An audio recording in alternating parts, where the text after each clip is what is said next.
levantarse, dijo la rana, mientras espiaba por la ventana. Tira con tirita y ojal con botón. Un pajarito que está en la cama busca el zapato bajo la rama. Tira con tirita y ojal con botón. Aupa, dijeron 4 ratones y se quitaron los camisones.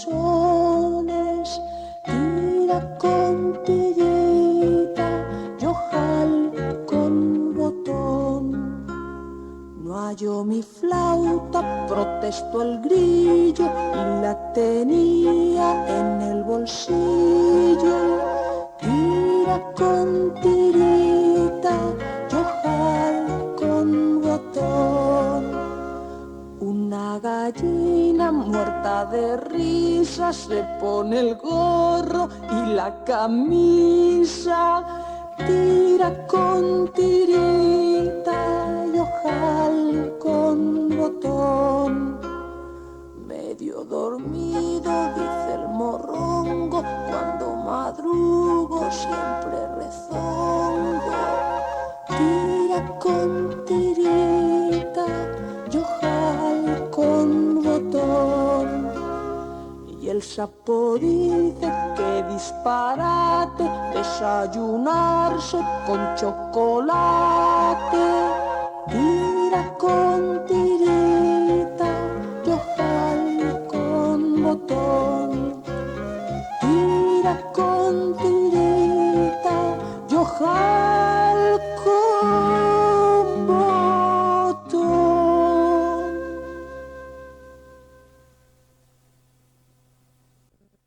Ojalá, ojalá.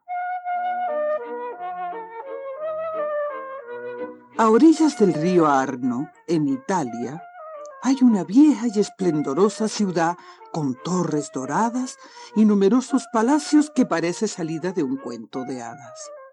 En esta bella ciudad, llamada Florencia, vivía la pequeña Francesca con sus padres y su hermano Nino en una diminuta casa de una angosta calle. A Francesca le gustaba mucho visitar la galería de arte. Allí, rodeada de hermosas pinturas en marcos dorados, Francesca soñaba con algo que deseaba fervientemente. Era un deseo secreto. Artistas de todo el mundo acudían a la galería para copiar las grandes obras maestras. Las obras menos importantes las pintaba una dama americana. Francesca no se cansaba de observar a la dama que ocultaba su rostro bajo un enorme sombrero. Nunca se acercaba a ella para no molestarla. Francesca repetía para sus adentros una y otra vez: ojalá poseyera yo un cuadro, uno pequeño, que pudiera llevarme a casa. Un día que Francesca se dirigía a la galería con sus pensamientos secretos a cuestas, tropezó con un gato. «Perdón», dijo, y continuó su camino. Pero el gato la seguía y se metía continuamente entre sus piernas. Al fin Francesca se detuvo y se arrodilló frente al animal. Alrededor del cuello llevaba un medallón colgado de una cinta. En Florencia hay muchos gatos, pero Francesca nunca había visto a ninguno con un medallón. En este se veía el retrato de una dama. «¡Qué gata tan hermosa!», dijo Francesca. «Debes volver con tu ama». Y dio un empujoncito a la gata. Aquella noche Francesca oyó unos tristes maullidos en la angosta calle donde vivía. Se acercó a la ventana y vio a la extraña gata maullando en la oscuridad.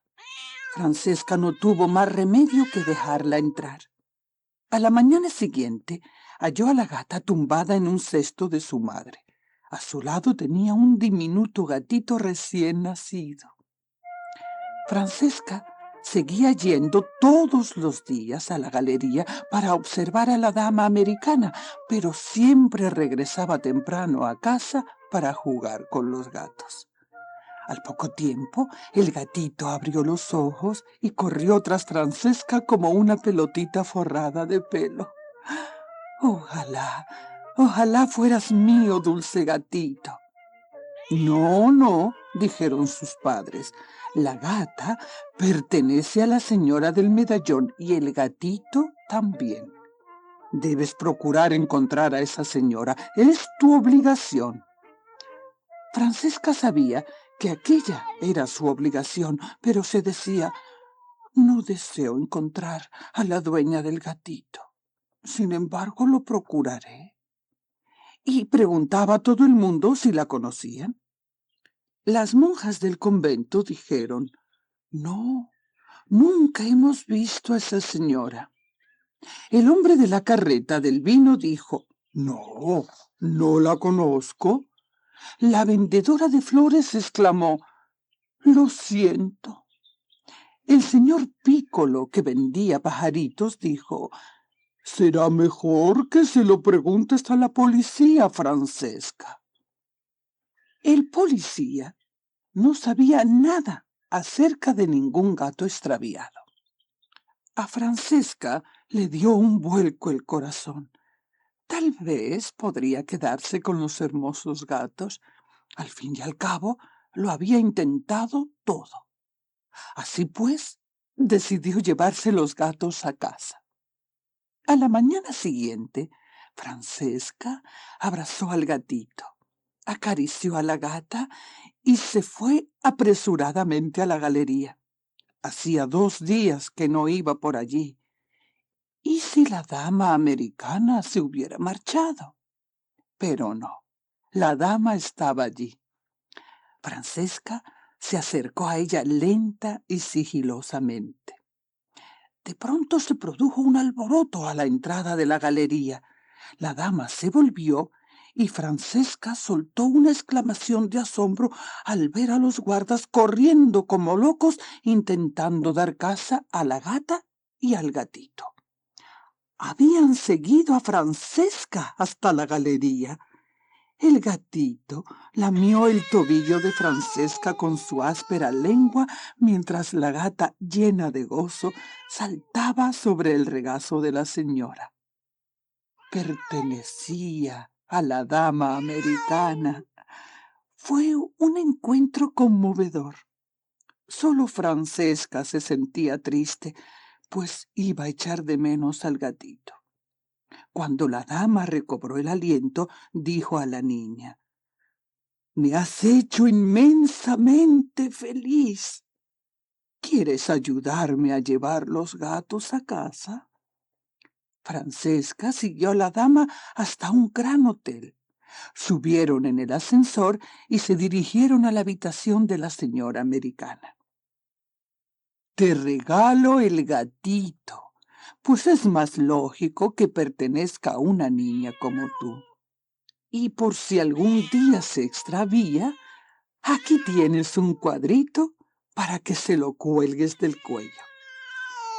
Y así es como los 2 deseos de Francesca se hicieron realidad.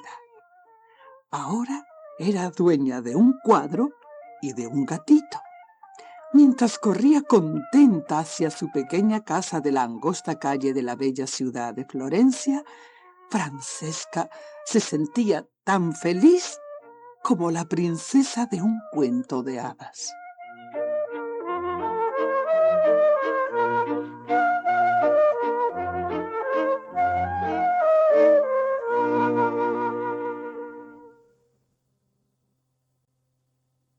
El riesgo de contar polluelos.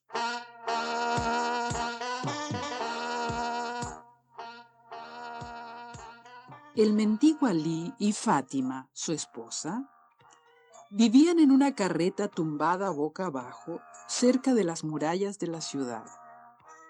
La carreta era lo único que les pertenecía, pues eran muy pobres.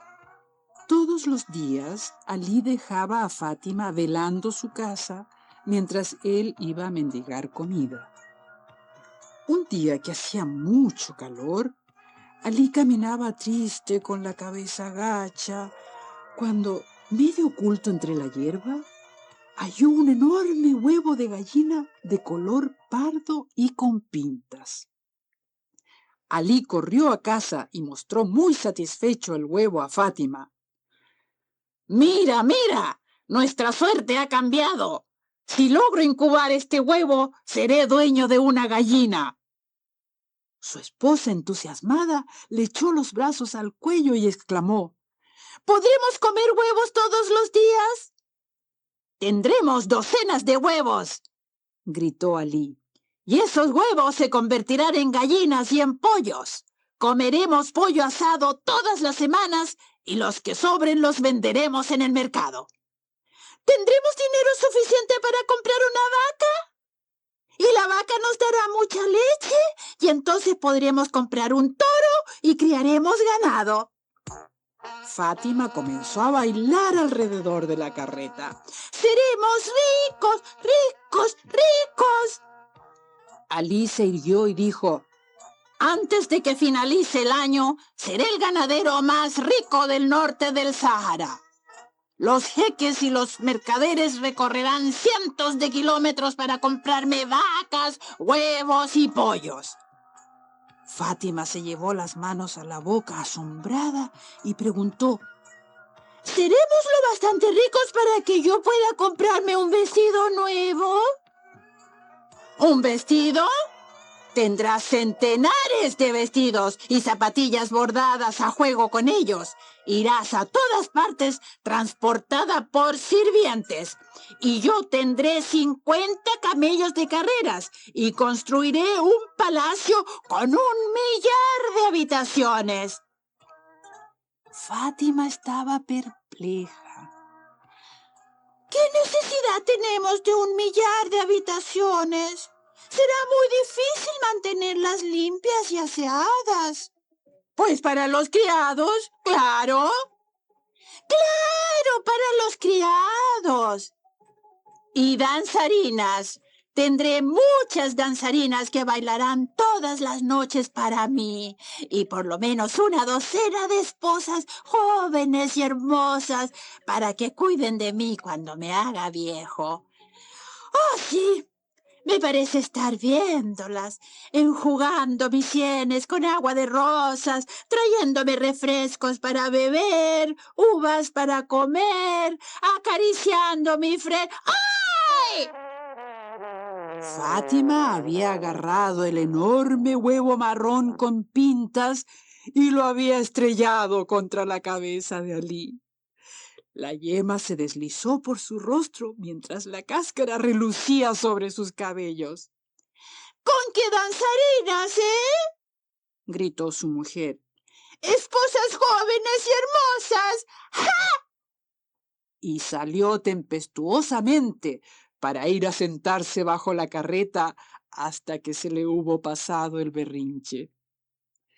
Lo cual viene a demostrar que no es aconsejable contar polluelos sin ton ni son hasta que no hayan salido del cascarón.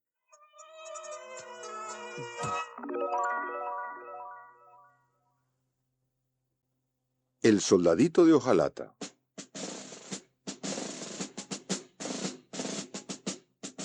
El día de su cumpleaños, un niño recibió como regalo 25 soldaditos de hojalata en una caja.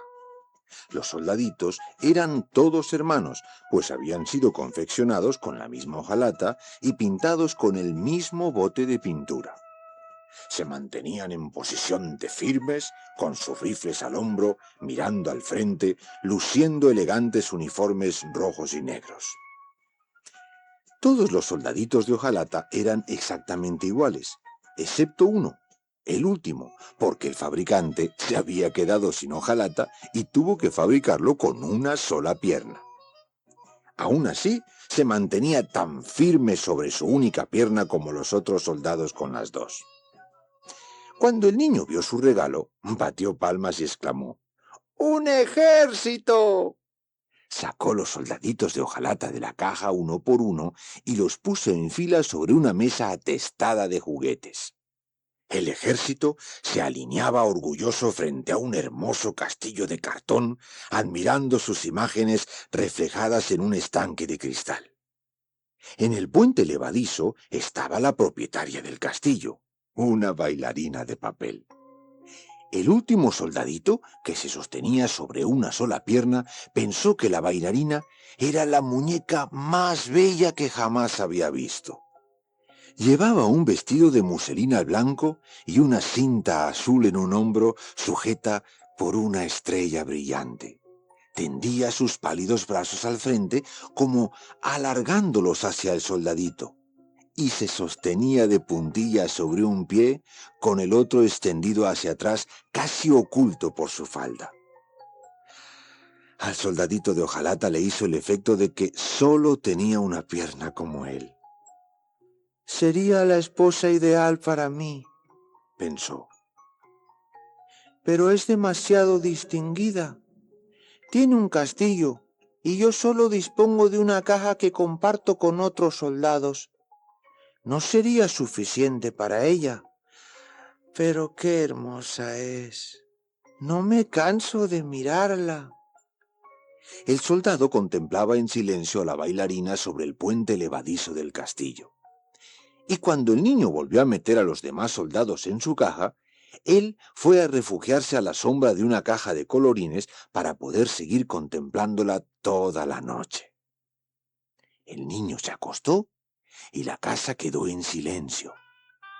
De repente, en plena noche, los juguetes se pusieron a jugar. Un payaso dio unas volteretas sobre la mesa y unos pedazos de tiza comenzaron a escribir en la pizarra. Los animales jugaban al escondite y bailaban al son de la cajita de música. Los soldados de hojalata se agitaban inquietos en su caja, deseando participar en los juegos, pero no conseguían abrir la tapa. Los únicos juguetes que no se movían eran la bailarina y el soldado. Ella se sostenía tan quieta y firme sobre la punta de un pie como el soldado sobre su única pierna. Sus ojos no se apartaban de ella ni un instante. El reloj dio las 2 y la tapa de la caja de colorines se abrió de golpe. ¡Bang! De la caja saltó un curioso personaje con el cuerpo en forma de acordeón y una cabeza redonda y calva que no paraba de sonreír. Era un muñeco de resorte. ¡Soldadito!, gritó moviéndose arriba y abajo. ¡Cuidadito con lo que miras! El soldado de hojalata simuló no oírle, pero se puso tan colorado como su uniforme. Mirando descaradamente a nuestra princesa. ¿Quién te crees que eres? ¿Un príncipe? ¿Un héroe? ¡Prepárate mañana! Y el muñeco de resorte soltó una estridente risotada y volvió a meterse en la caja. A la mañana siguiente, cuando el niño dispuso los soldados para la batalla, colocó al que solo tenía una pierna junto a la ventana para que hiciera de vigía. Fuera obra del viento o de la perversa magia del muñeco de resorte, el caso es que la ventana se abrió de golpe y el soldadito de hojalata cayó a la calle y aterrizó de bruces en la acera. El niño bajó corriendo a buscarlo, pero aunque por poco lo pisa, no pudo encontrar al soldado de hojalata. Entonces comenzó a llover de forma torrencial y el niño tuvo que meterse en casa. El soldado de hojalata se quedó solo entre las gotas de lluvia que caían. Cuando cesó de llover, 2 niños que pasaban por ahí hallaron al soldadito y uno dijo: Fíjate en el arroyo si parece un río. Confeccionaron un barquito con unos papeles, colocaron al soldadito a bordo y lo impulsaron corriente abajo. El agua se deslizaba rápidamente por el arroyo y el barquito navegaba a toda velocidad. El soldadito de hojalata temblaba de miedo, pero seguía en posición de firme con la mirada al frente. De pronto, el agua cayó por un desagüe hasta la cloaca, arrastrando consigo al barquito de papel. En la pestilente cloaca, todo estaba a oscuras. Me pregunto cómo acabará esto, pensó el soldadito. Estoy convencido de que es obra del muñeco de resorte. Una rata grande y marrón que vivía en la cloaca se acercó al barquito por detrás y gritó: ¡Pasaporte! ¡Enséñame tu pasaporte! El soldado de hojalata no dijo nada, pero sostuvo su rifle con firmeza. La rata le siguió a nado y haciendo rechinar los dientes. ¡Detenedle! Gritó a un par de pajitas y a una ramita. No pertenece a esta cloaca y no tiene pasaporte. La ramita arremetió contra el barco desgarrándolo ligeramente y el agua rodeó la bota de hojalata del soldado. El agua fluía más y más deprisa y al final del túnel podía verse una luz. El soldado percibió un ruido muy fuerte cuando la cloaca fue a desembocar en el canal militar. No había forma de detener la embarcación y al precipitarse por la cascada comenzó a girar vertiginosamente y a llenarse de agua hasta los bordes. El soldado de hojalata cerró los ojos y pensó en la bailarina. No volveré a verla. Ojalá supiera que he demostrado gran valor.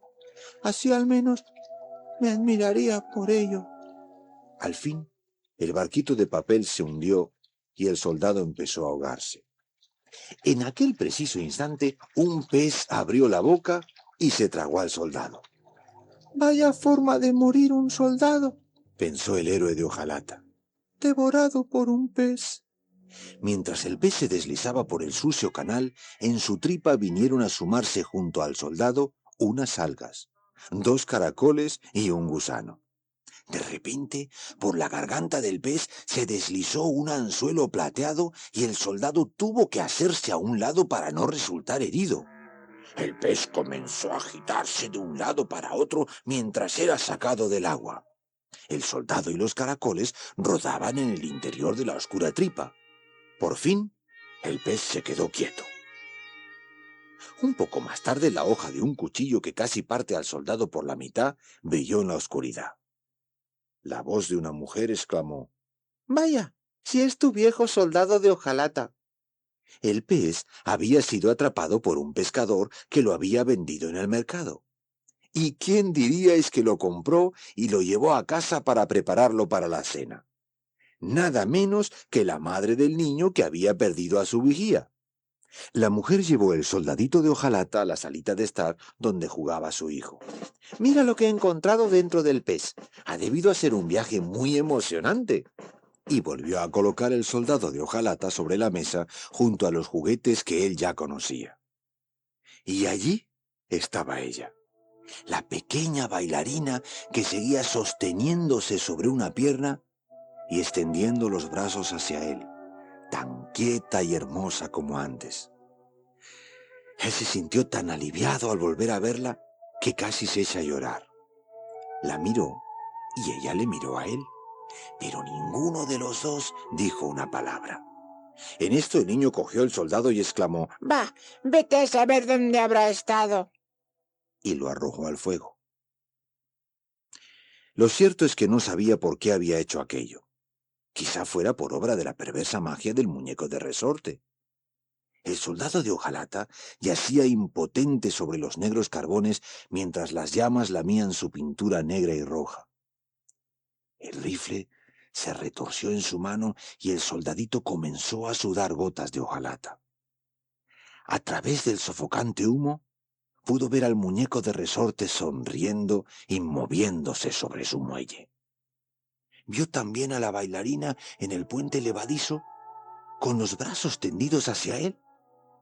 La miró, y ella le miró a él, y las llamas que abrazaban su corazón de hojalata se parecían a las llamas devoradoras del amor. De pronto, alguien abrió la puerta de la salita y una ráfaga de aire levantó a la bailarina y ésta voló como un hada hacia la chimenea. En pocos instantes, su vestido de muselina comenzó a arder y la bailarina desapareció. Al día siguiente, cuando las brasas se hubieron enfriado, la mamá del niño barrió el hogar y entre las cenizas halló un corazoncito de hojalata y la brillante estrella del vestido de la bailarina. Se habían fundido juntos en el calor de las llamas.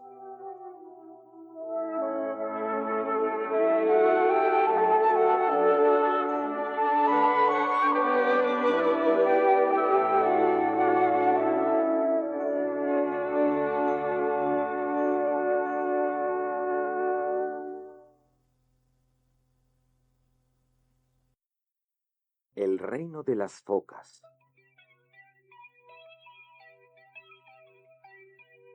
Benjamín era pescador. Todos los días partía en su barco de remos hacia el lugar donde la pesca era más abundante. En torno a él se agitaban entre las olas unas focas grises y relucientes observándole. ¡Alejaos!, gritaba Benjamín a las focas. ¡No puedo daros mi pescado!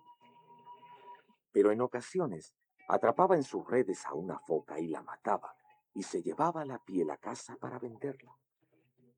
Una soleada mañana, cuando ya se había hecho a la mar, Benjamín tiró de las redes, pero resultaban tan pesadas que a duras penas pudo levantarlas. En esto apareció junto a la barca la cabeza de una foca de gran tamaño que estaba atrapada en la red. Sin perder un momento, Benjamín alzó su pesado garrote y le asestó un golpe.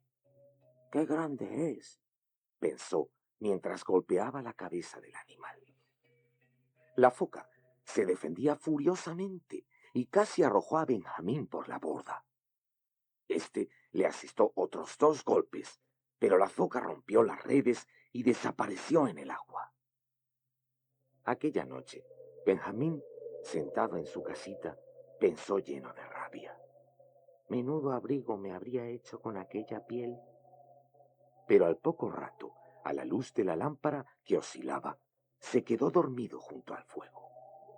3 sonoros golpes dados en la puerta le despertaron con un sobresalto. ¿Quién anda ahí?, gritó, pero no obtuvo respuesta. Entonces miró por la ventana y vio un jinete montado en un caballo gris plateado. ¿Qué quieres a estas horas de la noche?, preguntó Benjamín. ¿Puedes venderme unas pieles de foca?, contestó el jinete con el rostro oculto por un sombrero de ala ancha y el cuerpo cubierto por una capa larga y negra que casi rozaba el suelo. Estoy dispuesto a pagar lo que sea por una piel de foca. Me quedan 1 o 2, se apresuró a decir Benjamín, pero están en el cobertizo junto al muelle. Pues súbete a mi caballo e iremos juntos a buscarlas, dijo el misterioso forastero. Benjamín cerró la puerta de su casa y se montó detrás del jinete. El caballo se puso a galopar tan deprisa que Benjamín tuvo que asirse con fuerza a la capa del jinete. Pero el caballo no se detuvo al llegar al muelle, sino que siguió galopando por la ribera hasta el acantilado. Y Benjamín comprendió que sus cascos ya no tocaban el suelo, sino que volaban por los aires. ¡Socorro! ¡Socorro!, gritó, pero nadie escuchó sus gritos. El caballo saltó por el borde del acantilado y se precipitó al mar. Benjamín cerró los ojos al oír el estrépito del oleaje. El caballo y los 2 jinetes cayeron al agua y se hundieron lentamente en el fondo del océano. Cuando abrió los ojos, vio que se hallaban en el fondo del mar, en el corazón de un bosque de algas marinas. Estaban rodeados por langostas, cangrejos, caracoles, berberechos y anguilas que les observaban llenos de curiosidad. El fondo del mar se veía tapizado por miles de conchas resplandecientes. De pronto, Benjamín vio con horror que sus manos, aferradas a la capa del jinete, se transformaban en aletas. Su piel se tornó resbaladiza como el cuero, y en lugar de su poblada barba, le crecieron unos bigotes largos como los de un gato. Benjamín se había convertido en una foca. Cuando el misterioso jinete volvió la cabeza, Benjamín comprobó que también tenía unos bigotes como los de una foca. Entretanto, el corcel se había transformado en un gigantesco caballo de mar. ¡No! ¡No! Quiso gritar Benjamín, pero en vez de palabras de su boca, surgieron unas burbujas.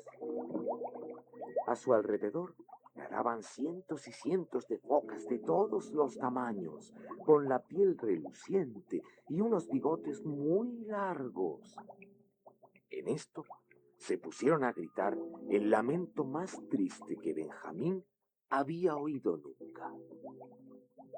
Benjamín atrapó en sus redes al rey de las focas y lo golpeó. Solo el causante de sus heridas puede sanar a nuestro rey. El caballo de mar y los dos jinetes siguieron avanzando hasta llegar a un inmenso muro de roca.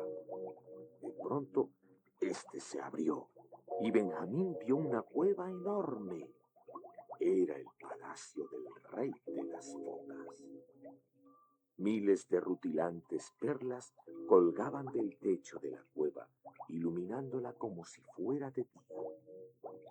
El suelo estaba alfombrado de arenas multicolores que se extendían hasta un gigantesco trono hecho de madreperla. Allí, rodeado por unas focas de elevada estatura y con los bigotes muy tiesos, estaba sentado el rey de las focas. Llevaba una venda en la cabeza y sus lastimadas aletas pendían inertes. El rey miró a Benjamín y exclamó: Ese es el hombre que trató de matarme cuando me atrapó en sus redes. Benjamín se sintió profundamente avergonzado y aterrado de que las focas le hicieran pedazos por su crueldad. Pero las focas se limitaron a gritar: Benjamín, hombre y foca, sana a nuestro rey herido. Solo el causante de sus heridas puede restituirnos a nuestro rey. El rey de las focas derramó tantas lágrimas que formaron un charco a los pies del trono.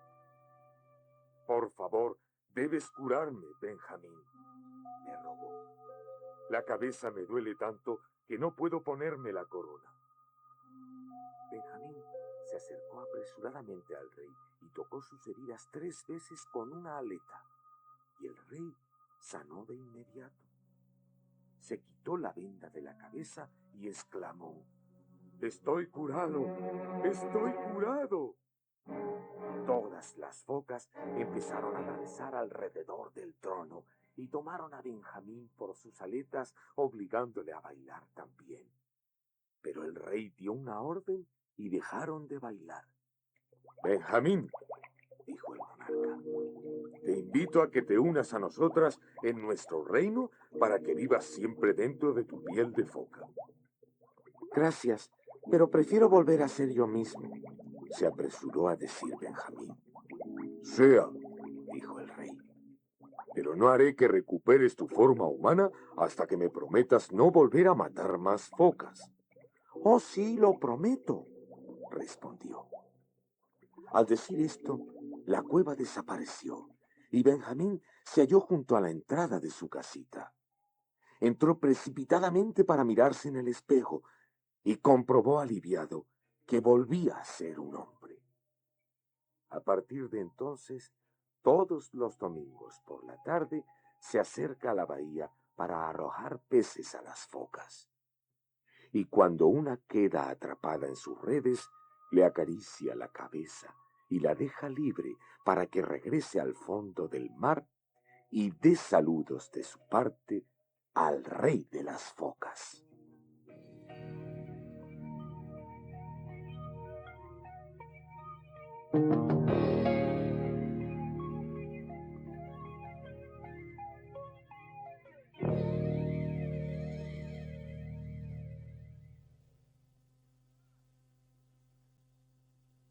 Pipo en Arcadia.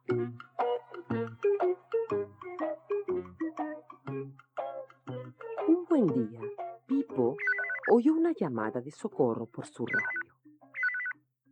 ¡Socorro! ¡Sálvenme de las inundaciones!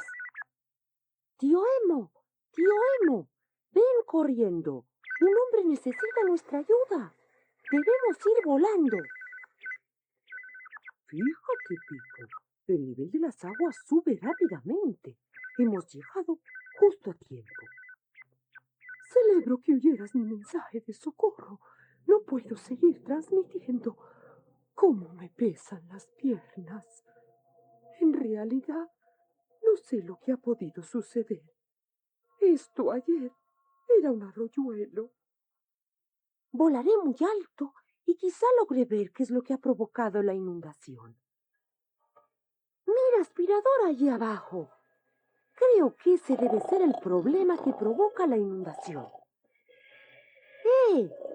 Despiértese, don Gigante.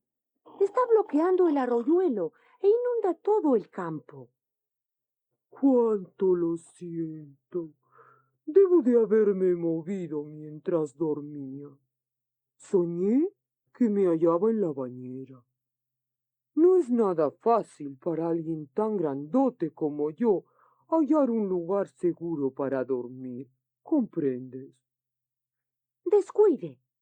Tío Emo resolverá el problema en un abrir y cerrar de ojos. Varita mágica y bola de cristal, haced que este lago sea muy pequeño. Ojalá pudiera hacerme a mí muy pequeño también. Así conseguiría dormir tranquilo. Encantado de complacerle, don Gigante. Haga el favor de elegir entre estos dos sombreros. Si usted elige el grande, crecerá, y si se queda con el otro, encogerá. Gracias, tío Emo. Hay veces que resulta mucho más conveniente ser pequeño, pero otras es mejor ser grande. Ahora podré solucionar esto enseguida. Vámonos, Pipo. Han sido demasiadas emociones en un solo día. Adiós, Gigante.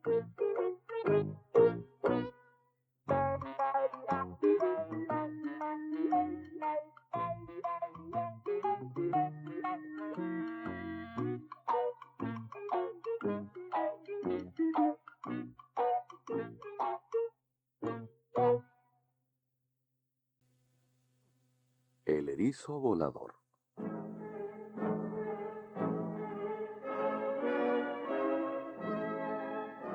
Es una verdadera lástima, Dijo Porcoespín, dando un suspiro y arrellanándose en su sillón. ¿por qué los erizos no podemos entrenarnos para ser pilotos? ¿Por qué no puedo yo aprender a volar? La vela arrojaba una luz cálida sobre Porcoespín mientras éste leía en silencio, que sólo rompía al volver las páginas del libro. A Porcoespín le fascinaban los aviones y se hallaba inmerso en un mundo de cabinas, propulsores y motores a reacción. Por encima de todo, Porcoespín deseaba aprender a volar. Desde un oscuro rincón de la pequeña habitación, un cortapicos pensó con desdén: erizos voladores. ¡Qué ocurrencia! La idea le parecía de lo más disparatada. Totalmente absorto, Porcoespín siguió leyendo hasta que el primer mirlo cantó al amanecer. Entonces cerró el libro con pesar, se frotó los ojos y salió para respirar el aire fresco de la mañana.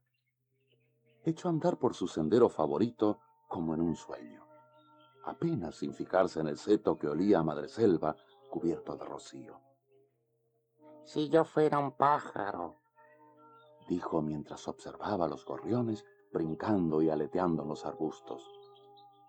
al menos podría volar de un lado a otro, aunque solo hiciera recorridos cortos. Ya me conformaría con eso, Añadió con tristeza. ¿qué has dicho? Inquirió una voz amable. Era doña Comadreja, que había salido a dar su paseo matinal. ¿Qué te preocupa, querido amigo? Hace un instante te hablé, pero tú no me viste. Ah, doña Comadreja, Dijo Porcoespín casi sollozando. Si pudiera construir un avión, aprendería a volar. Doña Comadreja pensó en lo que había dicho Puercoespín y luego respondió con sensatez. Un avión es demasiado complicado, pero lo que sí podrías construir es un globo. Lo único que necesitas es un cesto, una cubierta y gran cantidad de aire caliente. No creo que te resulte muy difícil. Yo te echaré una mano. La diseñaremos juntos, dijo Puercoespín muy ilusionado. Tengo un viejo cesto que utilizo para la colada. Pero, ¿de dónde sacaremos la cubierta? Eso, déjalo de mi cuenta, dijo doña Comadreja misteriosamente. Media hora más tarde, se presentó doña Comadreja en casa de Puercoespín con un cesto repleto de enaguas de seda de todos los colores imaginables. Aquí tienes tu cubierta para el globo, dijo ella. Siempre supe que las enaguas de la abuela me iban a ser muy útiles un día, aunque debo reconocer que no imaginé que servirían para hacer un globo. Doña Comadreja dejó las enaguas en casa de Puercoespín y se fue apresuradamente a buscar su vieja máquina de coser. Tan pronto como la tuvo instalada, puso manos a la obra. Le llevó 3 días hacer la cubierta, pero le quedó preciosa. Entretanto, Puercoespín se afanaba con los preparativos para el viaje. Habló con el herrero y le encargó un pequeño quemador de hojalata para calentar el aire en la cubierta. Luego pidió prestados unos mapas y desempolvó el viejo telescopio que tenía en su estudio. Como no estaba muy seguro de dónde le llevaría su aventura, planeó su equipaje con todo esmero. Hizo una lista de provisiones y dispuso varias mantas, una soga, cerillos, lastre e incluso un ovillo de hilo. Cuando hubo metido su equipo en el cesto, Puercoespín saqueó la despensa y añadió un poco de té de diente de león, una docena de huevos de codorniz, unos gusanos en gelatina y unos bocadillos de pepino. Por fin, lo tuvo todo listo, y el día de la partida amaneció brillante y despejado. Puercoespín lo llevó todo al lugar del despegue y doña Comadreja fue con él para no perderse el gran acontecimiento. Fue muy emocionante ver aparecer al herrero con el quemador.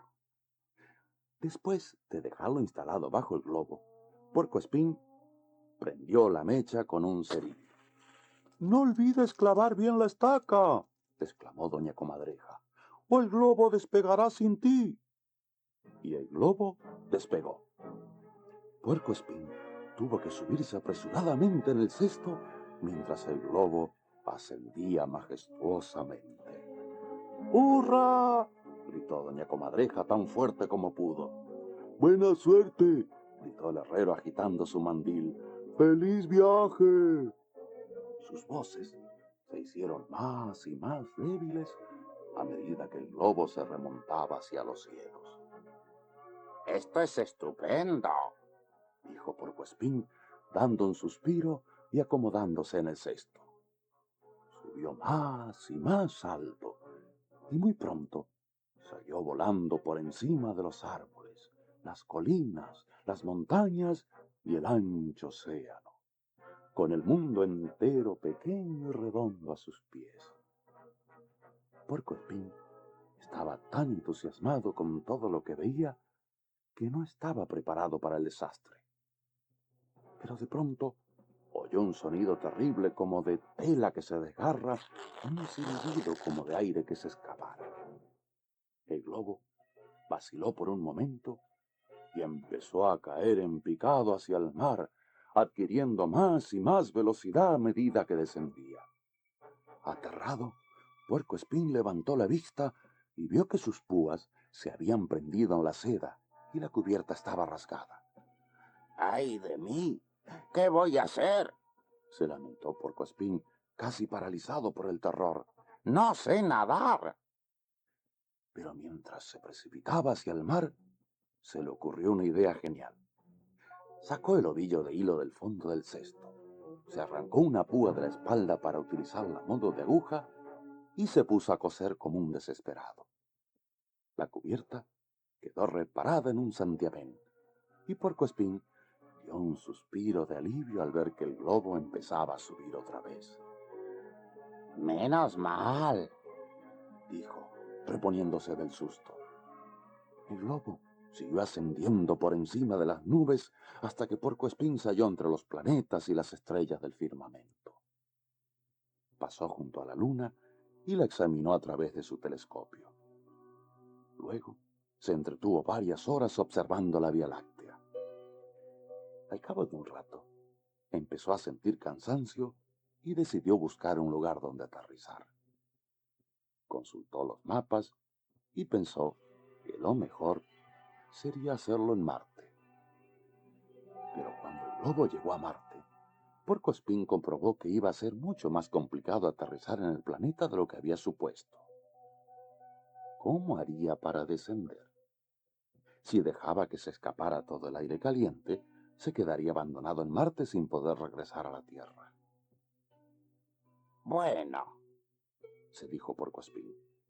si el aire caliente asciende, supongo que el aire frío hará lo contrario. Dejaré que se enfríe el aire y entonces el globo descenderá. Confiando en su suerte, se armó de valor y apagó el fuego de un soplo. Dio resultado. Casi sin darse cuenta de lo que pasaba, Puerco Espín se encontró descendiendo a gran velocidad. El aterrizaje fue de lo más accidentado. Primero se dio el gran batacazo y luego empezó a dar volteretas mientras el cesto se arrastraba por el suelo. Puerco Espín, muerto de miedo, se agarró al cesto preguntándose si merecía la pena arriesgar el pellejo de ese modo. Por fin, el cesto dejó de dar tumbos y Puerco Espín echó una ojeada a su alrededor. Menuda desilusión. Lo único que vio fue un panorama infinito de polvo, rocas y cráteres. Vaya birria de lugar. Se quejó el pobre Puerco Espín, añorando el confortable y mullido agujero que le servía de hogar. De repente, oyó un ruido que provenía de un cráter. Parecía como si alguien arañara la tierra y apareció un morro muy largo seguido de un par de ojos brillantes. A los pocos segundos, Puerco Espín se halló frente a frente con el animal más extraño que jamás había visto. Cáspita, Exclamó Puerco Espín.